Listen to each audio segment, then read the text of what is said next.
빈손으로 왔다 빈손으로 가는 인생이다. 잃을 게 없는 삶이니 어찌 기쁘지 아니한가. 황혼역 창밖을 바라보면 하늘 끝이 노을로 붉게 물들곤 합니다. 저무는 해를 마주하고 있노라면 어느새 지나온 세월이 문득 떠오릅니다. 눈을 감으면 웃고 울던 날들이 스쳐 지나가지요. 찬란했던 청춘은 한순간이었고 아이들은 자라 어엿한 어른이 되었으며 거울 속 내 모습은 어느덧 주름과 흰머리로 변했습니다. 인생의 봄날은 그렇게 흘러가 버렸습니다. 문득 뒤돌아본 삶은 마치 한바탕 꿈처럼 아득하기만 합니다. 한때는 그렇게도 중요해 보였던 일들이 이제와 돌아보면 꿈결 같고 손에 꽉 쥐려 했던 행복과 슬픔도 조용히 지나간 기억으로 남아있을 뿐입니다. 예전에는 영원할 것만 같던 순간들도 결국엔 모두 지나갔습니다. 세월이 유수 같다는 옛말처럼 우리의 삶은 흘러가는 강물처럼 덧없이 흘러갑니다. 이러한 인생의 무상함 앞에서 우리는 숙연해집니다. 이렇듯 모든 것이 변하고 사라지는 세상에서 과연 삶의 의미란 무엇일까요? 언젠가 맞이하게 될 끝을 알면서도 우리는 무엇을 위해 살아가야 할까요? 인생이 한낱 일장춘몽처럼 덧없다면 그 안에 담긴 가치는 어디에서 찾아야 할지 고개를 떨구게 되기도 합니다. 그러나 바로 그 무상함 속에서 삶의 진정한 의미를 찾을 수 있다는 지혜가 동양의 가르침에 담겨 있습니다.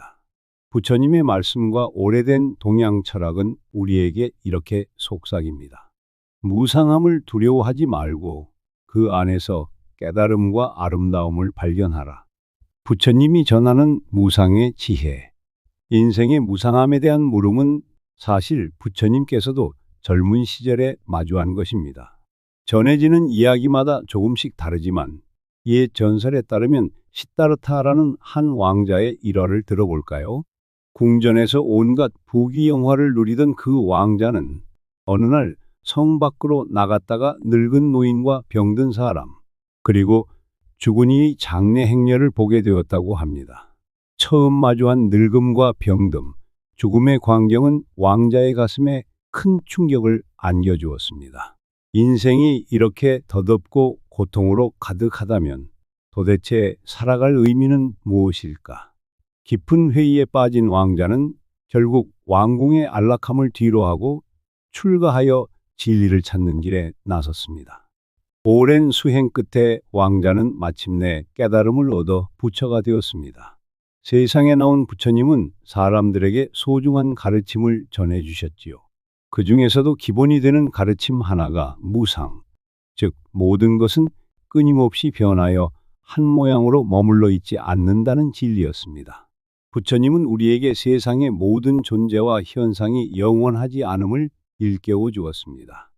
태어난 것은 반드시 죽고 만나면 언젠가 헤어지기 마련입니다. 한때 높았던 권세와 영화도 시간이 흐르면 빛을 잃고 청춘의 싱그러움과 건강한 육신도 언젠가는 시들게 마련이지요. 이렇듯 이 세상에 존재하는 모든 것은 생겨난 순간부터 이미 변하고 사라지는 길을 향해 나아가고 있습니다. 부처님은 이러한 진리를 통해 삶의 고통을 해소하는 길을 보여주었습니다. 사실 우리가 겪는 괴로움의 뿌리는 영원하지 않은 것을 영원하다고 여기는 집착에 있습니다. 우리는 사랑하는 사람과 영원히 함께하고 싶고 지금 누리는 행복이 계속되길 바라지만 현실은 그렇지 않기에 좌절하고 슬퍼하게 됩니다. 부처님은 만난 자는 언젠가 반드시 헤어진다고 말씀하셨습니다. 언뜻 들으면 가혹하게 느껴지지만 이 말씀은 절망에 빠지라는 뜻이 아니었습니다. 누구나 겪는 진리를 담담히 받아들이라는 자비의 가르침이지요. 피할 수 없는 이별과 변화를 외면하지 않고 마주할 때 비로소 마음의 평화를 얻을 수 있음을 일러주신 것입니다. 부처님 곁을 찾아왔던 한 슬픔에 잠긴 여인의 이야기도 전해 내려옵니다. 어느 날 어린아이를 잃고 오열하는 한 어머니가 죽은 아이를 품에 안은 채 부처님께 달려왔습니다. 아이를 다시 살려달라고 애원하는 그녀에게 부처님은 말했습니다. 마을로 들어가 어느 집에서든 겨자씨를 구해오너라. 다만 지금까지 단 한 번도 사람의 죽음을 겪어보지 않은 집에서 가져와야 한다. 간절한 마음의 어머니는 곧바로 마을로 내려가 여기저기 문을 두드렸습니다. 집집마다 문을 두드리며 겨자씨를 조금 얻을 수 있겠냐고 청했지요. 사람들은 흔쾌히 겨자씨쯤 얼마든지 드릴 테니 가져가세요 하고 응했습니다. 그러나 이어 어머니가 떨리는 목소리로 대개는 혹시 지금껏 가족 중에 죽음을 겪은 분이 한 분도 안 계신가요? 라고 물으면 돌아오는 대답은 늘 같았습니다. 아니요. 우리도 몇 해 전에 사랑하는 이를 떠나보낸 적이 있답니다. 어떤 집에서는 오래전에 아이를 잃은 아픔이 있었지요? 라고 했습니다. 이렇듯 마을 어느 집이나 죽음의 이별을 겪지 않은 곳은 하나도 없었습니다. 결국 해가 저물 때까지 온 동네를 헤매었지만 단 한 곳에서도 조건에 맞는 겨자씨를 얻지는 못했습니다. 그제야 젊은 어머니는 비로소 깨달았습니다. 자신만이 이토록 슬픈 것이 아니었고 세상 그 누구도 사랑하는 이를 잃는 슬픔을 피할 수 없음을 알게 된 것입니다. 마을의 모든 집집마다 크고 작은 이별의 눈물이 배어 있다는 사실 앞에서 그녀의 통곡은 한풀 꺾였습니다. 주저앉아 흐느끼던 그녀는 마침내 아이의 싸늘한 몸을 끌어안고 조용히 눈을 감았습니다. 그리고 천천히 일어나 먼 산을 바라보며 아이를 떠나보낼 마음의 준비를 했습니다. 다시 부처님 앞에 돌아온 그녀는 자신의 손으로 아이를 땅에 묻어주었습니다. 부처님은 말없이 그녀를 따뜻하게 안아주었다고 합니다. 그 후 이 슬픔에 잠긴 어머니는 부처님의 가르침 아래 수행에 정진하여 차츰 마음의 평온을 되찾았다고 전해집니다. 사랑하는 아이는 비록 먼저 떠났지만 무상함의 진리를 통해 얻은 깨달음이 그녀의 남은 삶을 지탱하는 빛이 되어 주었을 것입니다. 이렇듯 부처님은 우리에게 무상을 두려워하지 말고 있는 그대로 직시하라고 가르칩니다. 모든 것이 변한다는 진리를 받아들일 때 그로 인한 괴로움에서 비로소 벗어날 길이 열리기 때문입니다. 무상함을 진실로 이해하면 집착에서 자유로워지고 마음이 한결 가벼워집니다. 떠나간 과거에 매이지 않고 아직 오지 않은 미래에 대한 지나친 불안에 흔들리지 않게 되지요. 그 대신 지금 여기 이 순간의 소중함에 온전히 눈뜨게 됩니다. 언젠가 사라질 것이기에 지금 내 곁에 있는 사람들이 더없이 귀하게 느껴지고 내가 숨쉬며 보고 듣고 느끼는 이 시간이 다시 없을 선물임을 깨닫게 됩니다. 부처님은 무상을 일깨우며 역설적으로 매 순간을 충실히 살아가는 법을 가르쳐 주신 셈입니다. 덧없기에 더욱 아름다운 것이 우리네 삶이라고 부처님의 지혜는 다정하게 말해주고 있습니다. 동양 철학에 담긴 또 다른 깨달음. 부처님의 가르침 외에도 예로부터 동양의 많은 현인들은 인생의 무상함을 다양한 지혜로 풀어내 왔습니다. 각기 표현은 다르지만 모두 변하는 세월 속에서 어떻게 살아야 하는지에 대한 통찰을 우리에게 전해줍니다. 우선 유교의 가르침을 떠올려 볼까요? 공자는 제자들과 나눈 대화에서 삶도 잘 알지 못하면서 어찌 죽음을 논하겠는가 라고 말했습니다. 죽음의 세계를 미리 걱정하기보다 현재 살아있는 동안 자신의 도리를 다하는 것에 삶의 의미를 두라는 가르침이지요. 유교에서는 사람이 세상을 떠난 뒤에도 그가 쌓은 덕과 업적은 남아 후세에 전해진다고 믿었습니다.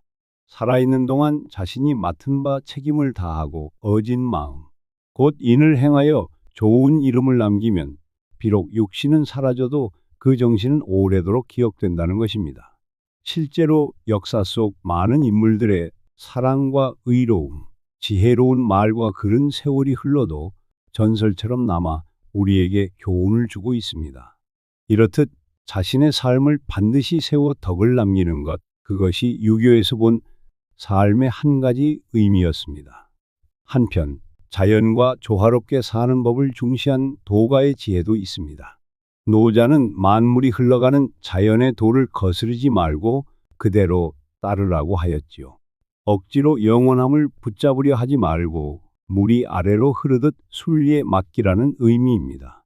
특히 도가 사상을 전하는 여러 일화들은 삶과 죽음을 대자연의 변화로 바라보는 시선을 보여줍니다. 고대의 철학자 장자의 이야기가 한 가지 예가 될 것입니다. 전해지는 바에 따르면 장자는 사랑하던 아내를 먼저 떠나보내고도 곡을 하며 울지 않고 오히려 두 손을 마주쳐 소리를 내며 노래를 불렀다고 합니다. 그 모습을 이상하게 여긴 친구가 어떻게 아내의 죽음 앞에서 그럴 수 있느냐고 묻자 장자는 이렇게 답했지요.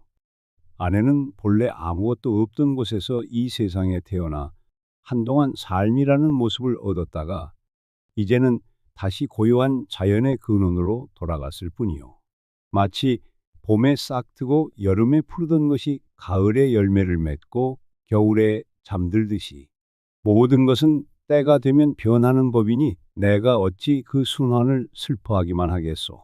인간적인 슬픔을 초월해 삶과 죽음을 큰 순리의 일부로 받아들인 이 일화는 무상함 앞에서 장자가 보여준 담담한 달관의 지혜를 잘 나타냅니다.